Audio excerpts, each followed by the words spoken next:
The participation Usa ka semana sa dili pa sugdan ang Provincial Sports and Cultural Festival 2024 sa Cebu Province, giplansya na sa Department of Education kung DepEd ang ilang preparasyon. Usa na niini ang pagsiguro sa kaluwasan sa mga atleta, coaches o support groups sa maong kalihukan sa paugnat sa kusog. Well, first we have reminded that safety is always first.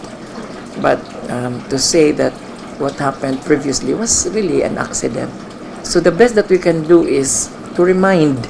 As I have said, their participation is based on their resources, and transportation must be a consideration of their resources in their participation.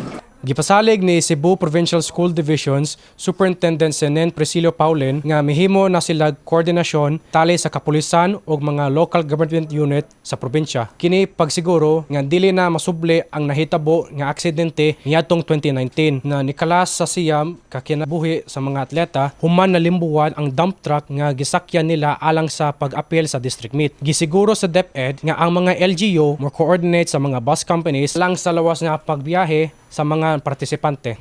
We are at the height of the preparations. We have already undertaken coordination meetings with the respective local government units.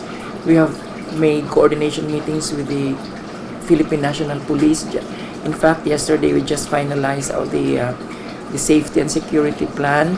We had a meeting, and then we already had ocular inspections of the playing venues, and we're just waiting for the time and using this time to make the final preparations.